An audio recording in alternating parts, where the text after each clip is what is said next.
What's going on, everybody? So I am back today to do a director ranked list. I haven't got to do one of these in quite some time, but this is always one of my favorite things to do on the channel because I love exploring an entire director's filmography. And as I stated in one of my previous videos, my friend Ray and I recently did an episode of our podcast, the Film Monsters podcast, discussing the works of Denis Villeneuve, and I had not seen all of his movies, and I used this opportunity to go through and watch every single one of his films, and I even revisited a couple of his films that I hadn't seen in a while, and so I thought it would be fun to just go through and rank his films from my least favorite to my favorite in his catalog, and he has 10 feature-length films that I've seen each one of. I've watched them all within the past year or two. I look forward to getting into it right now. As always, this is just my opinion. Your opinion may vary, but I think it's always interesting to hear what you guys have to say as well. So why don't you leave me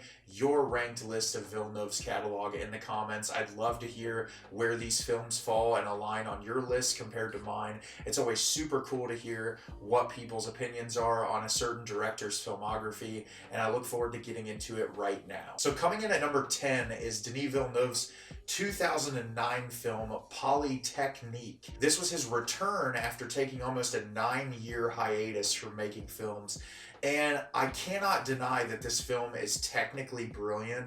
It looks amazing, the cinematography is incredible, but there really isn't much else to it. This tells the story of an actual event that happened in Canada where a person went into a college campus and shot a whole bunch of people, and it's a really tragic and horrific experience, but this film isn't much more than just a dramatic retelling. He tries to put these characters in to give you something to cling on to, but none of them are really developed enough to where it holds your attention a lot. This movie's only like an hour and 17 minutes, and by the end of it, I was just kind of like, okay, this exists. Obviously, this is an event that is really tragic and horrific, and maybe this was Villeneuve's way of trying to, put the information out there for the victims' families and to make people realize what a horrific tragedy it is. But I didn't really see it as much more than just a dramatic retelling, and I see virtually no rewatchability factor in this film whatsoever. But that doesn't take away from the fact that it is really well crafted. None of these films in Villeneuve's catalog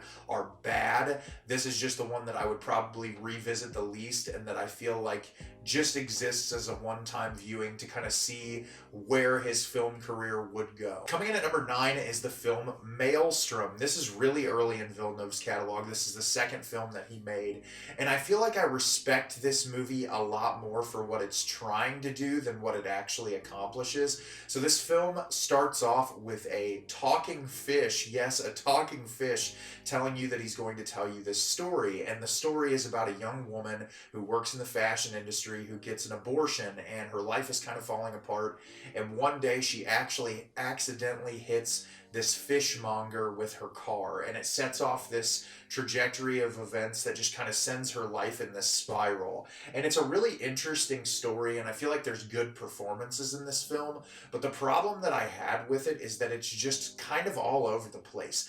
There's these sequences where scenes will play multiple times as like a from different perspectives sort of thing, which is really cool. I like that element of storytelling, but I feel like it just doesn't lead up to anything that really leaves an impactful punch on you as a viewer, which is upsetting because this feels like Denis Villeneuve trying to do a David Lynch film. That's honestly how I felt the entire movie, just especially through the visuals. At the beginning of the film, sequences with the fish, you really get that like gritty, gross feel that comes in later in his catalog in a film like Enemy. And I really enjoyed most of the runtime of this, but this is another film that I feel like I probably wouldn't rewatch in the near future.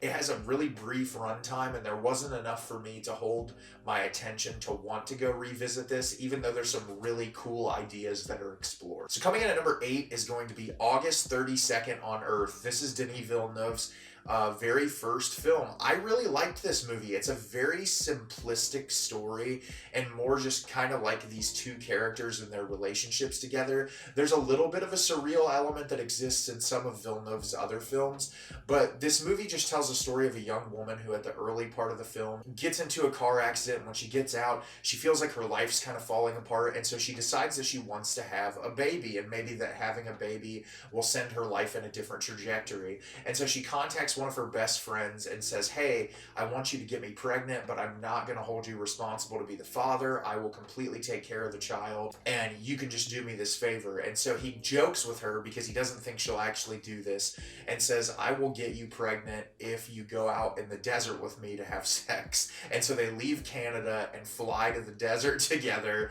and the movie is really just the relationship between these two characters. And it's done so in a way that feels sort of avant-garde at moments in like the editing techniques, and there's a lot of surrealism in this film, but it also feels very dreamlike, and I appreciated that because I feel like there's a lot of Villeneuve's films later on that have explored that dreamlike quality. And similarly to the other two films I talked about previously, and a lot of films in Villeneuve's catalog, there is an overwhelming theme of trauma that exists in almost all of Villeneuve's films, and that's no exception in this movie. And I enjoyed the performances. It's not really anything super unique. I feel like you look at Villeneuve and you read a lot of interviews with him. This is a film that he's disappointed in, similar to Maelstrom. It's why he took such a long break in making films. But I still think there's a lot of worth in this movie, and I think it's really cool to see where he has gone as a filmmaker. So for these next 7 films, I've done reviews of almost all of them on my channel. So I'm going to give brief thoughts on each one of them. You can go and watch my full extended thoughts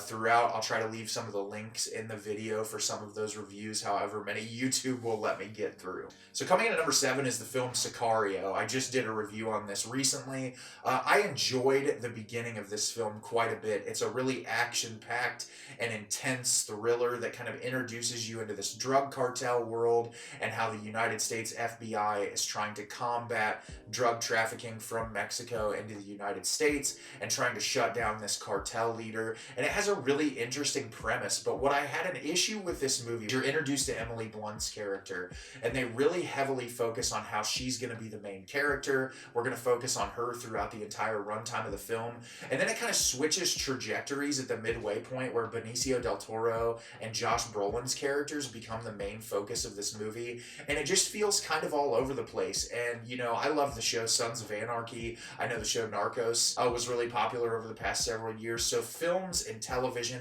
about, you know, drug cartel and trading drugs and all of that have existed in media for a long time. And this film, unlike a lot of Villeneuve's catalog, which I feel like is so unique and interesting and thought-provoking, this film just felt kind of like a run-of-the-mill crime drama, which is very out of the norm for him. And not to say this movie is bad. It's like I said before, this film has beautiful cinematography. It's just like Villeneuve to take a premise and craft something more unique than what it would be if another filmmaker took charge of this property. But it's not a movie I would ever see myself revisiting. I can respect the craft of it and how it was executed, but it's not a movie that I would ever see myself watching again. Coming in at number 6 is the film Arrival. I absolutely loved this movie. I think it's a science fiction film that really does things differently than a lot of other science fiction films, in that it's much more of a procedural drama where you see these alien creatures invade the planet, and we see how how the United States government reacts, how all these different governments react. And I thought that was a really unique and interesting way to approach this material, rather than it just be like aliens come down and start shooting everyone and it's an action film. It's much more about understanding these aliens and like looking through the eyes of like a linguistics professor, where you have Amy Adams and Jeremy Renner's character who are trying to assess the language and understand what these alien creatures want. Such a cool and unique premise. I really love the visuals in this film. The way that the aliens look are so amazing. I really appreciated that a lot. And I think this movie takes a really unique twist in the third act that I was not expecting. The problem that I have with this film comparatively to the films that are higher on this list is I just don't attach to the story as much as I do the 5 films that are ahead of this one. Although I would revisit this film and think that it is incredibly well made, it's just not a film I see myself revisiting as much as the other 5 on this list, which is why it falls in number 6 on my list right now. So this is the part of the list that gets really hard. I love all 5 of these next 5 films. They're all incredible in my opinion. It's just where they fall right now. I could see these films shifting in rewatches in the future, but right now this is where they're going to fall. So coming in at number 5 is the film Prisoners. I actually rewatched Prisoners this week for the first time probably since right after it was released in the theater. And this is one of the best crime films I've ever seen. And what I love about this is you get the perspective of Hugh Jackman's character who loses his daughter when she gets kidnapped, and how he will literally go to the ends of the earth to try to find his daughter. And on the contrary of that, you get Jake Gyllenhaal's character, who it's implied that he's kind of broken and struggling in his career, but that he's trying to do things by the book until things sort of blow out of control, to where then he just really wants to find the person who kidnapped these two girls. And it's such an amazing crime drama. Paul Dano gives an absolutely amazing performance in this. I love that throughout the film we're questioning, is this person capable of committing this heinous atrocity, or is it someone completely different? And I love that the mystery keeps unraveling. For a 2.5-hour runtime, it is such a brisk and quick film. I feel like that Villeneuve does such a great job of keeping you as the viewer on the edge of your seat, to where it just keeps you 100% guessing the entire time. Obviously, every performance in this film, from Hugh Jackman and Jake Gyllenhaal, who are the leads, to all of the side characters, Viola Davis as the other daughter's mother, Terrence Howard, all of these people that show up in the movie do such an amazing job. And it's just a really immersive world, and I'm so impressed. The third act sequence, the final shot of this movie, is just absolutely incredible. I love this film, and I appreciate it more every time I see it, and I look forward to watching it again in the near future. Coming in at number 4 is Enemy. I love this movie. I love that Denis Villeneuve made this film so surreal and abstract and strange. I did an A24 archive video on this a while back. It's really early in A24's catalog, but what I love about this movie is the ambiguity of it all. Obviously, it's a doppelganger story about Jake Gyllenhaal watching this movie one night, seeing someone who looks exactly like him, and trying to figure out why. But on a larger level, this is a commentary on the mistreatment of women, on dueling identities. There's so many different abstract themes that are explored throughout this film, and Villeneuve does a great job of doing it in such a nuanced way, where it's all through the visuals and the performances. I love the disgusting cinematography in this film, the hue, disgusting yellow color that just comes through the entire film, that makes you feel like you need a shower the entire movie. And the score is so subtle and beautiful, and I just love it so much. It's just such an amazing experience, and I know this is a film that I feel like even with Villeneuve fans is sort of polarizing, that people either really love it or they hate it, but I'm a person who loves surreal, abstract art house cinema, and so this is a movie that I love more every time I've revisited it, and it's probably the film in Villeneuve's catalog that I've seen the most, and I plan on watching this movie quite a few more times in my life. It is amazing, and I hope Villeneuve makes something else like this in his time as a filmmaker, because I thought it was such a unique and fun viewing experience. Coming in at number 3 is the film Incendies. This is one of the most heartbreaking and beautiful films I have ever seen. This movie really shook me up a lot when I watched it. It tells the story of a young brother and sister who their mother passed away, and their mother in their will asks them to find their biological father and their brother, who they didn't know they had a brother, and they thought their biological father was dead. And then we get flashbacks to the mother's life, where she's in the war-torn Middle East when radical Christians in the Middle East are fighting killing Muslim refugees. And it's a really horrifying story and look at how religion poisons things, and how the danger of religion in society, and how people are willing to kill others just based on their faith. And it's a really horrifying film, while also being this beautiful story of the lengths a mother will go to take care of her children. And it has amazing performances. There's an incredible use of Radiohead songs throughout the entire runtime of the film. The cinematography is amazing, and the third act twist is wild. Probably the most intense of all of Villeneuve's catalog.